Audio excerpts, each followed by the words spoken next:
Hi there, my name's Andrew Adams from Parker Adams Boat Sales. I'm here today at Shamrock Quay and I'm standing on board a Sessa Key Largo 26. This is a really cool day boat, but it has the option of staying on board as well. It's a 2008 boat, it's powered with a Yamaha 250, and the thing that's really cool about this Yamaha 250 is it's only done just a little over 100 hours. It's been well serviced throughout its life, and this boat is a really cool boat and well worth looking at if you're thinking about a day boat out with your family and to have fun on the Solent. Looking forward to bringing you the rest of this walkthrough tour.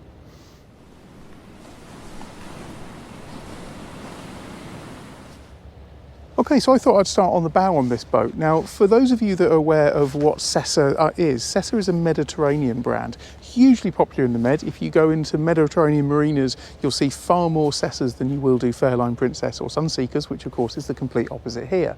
That doesn't mean they're not great boats. We've sold quite a few of them. In fact, we've got a Sessa C42 and we got that under offer just yesterday. So they're really good boats, well put together and very clever use of space.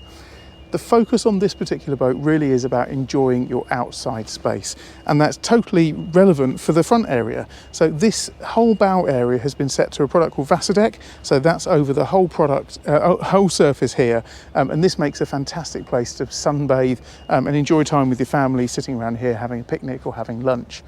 But there's some quite nice features on board this boat, such as an electric windlass. So just at the bow here, you've got nice easy access for bow boarding, and you've got a Bruce anchor there, which is powered by an electric windlass, which is accessible just down there.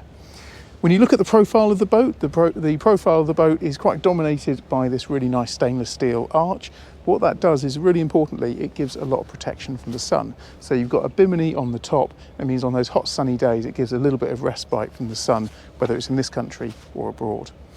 The walkarounds are also excellent. So as we go around the boat, because it's got this arch, it's very, very easy to walk all the way around the boat here.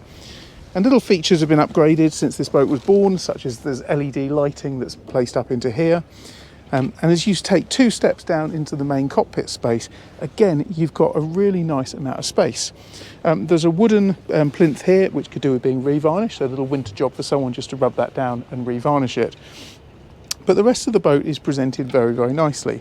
There is a focus on some elements of fishing on board this boat as well. So you've got rod holders which are at the back, and then you've also got quite a large area in here which could be used as a bait well. It's a really big sink, so it's a bit too big for a sink. So I'm thinking bait well, potentially washing, gutting fish, etc. But there's plenty of options and good storage space on board. If you come around to the back, you'll see how access is on the back. The Vassadek extends all the way around the bathing platform. And if you like your beer, you'll probably like the name of the boat, Cheeky Stella. So you've got the Vassadek here. Even when the engine is tilted all the way up, you've still got good access to walk around the back of the boat there.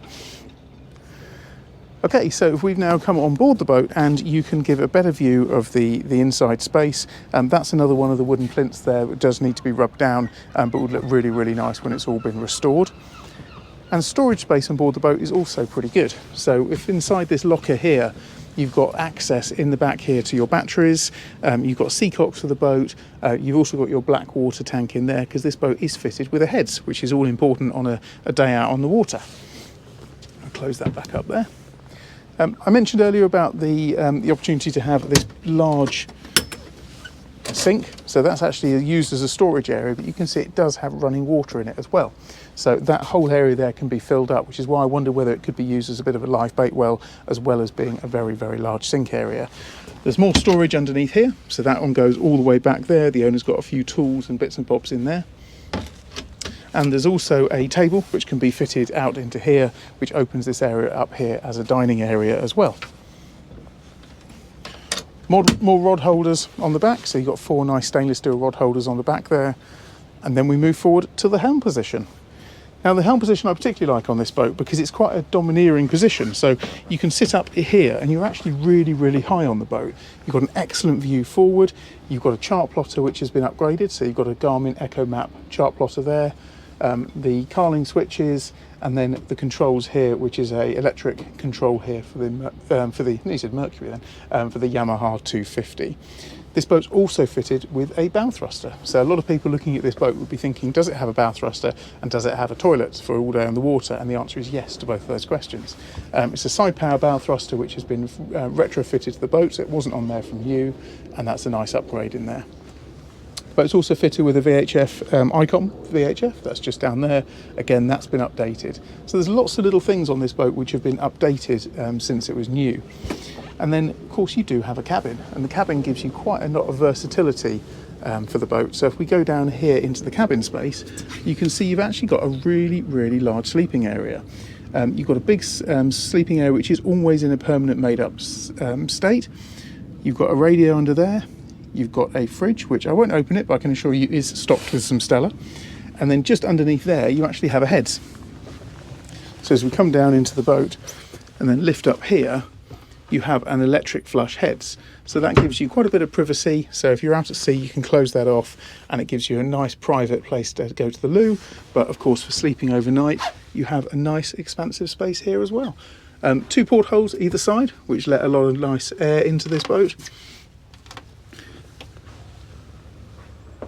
And the boat really does have nice spacious features, and I think in terms of having a family boat to go onto the Solent and have some fun days on the water, this boat really is an excellent choice. So that's pretty much it for the walkthrough tour.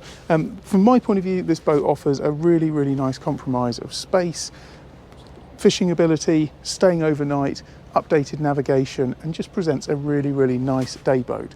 If Sessa hasn't been on your radar for what boat to buy, I'll strongly recommend having a look at this boat. It's on for sale with us here at Parker Adams, and we look forward to seeing you on the next walkthrough very, very soon. Many thanks.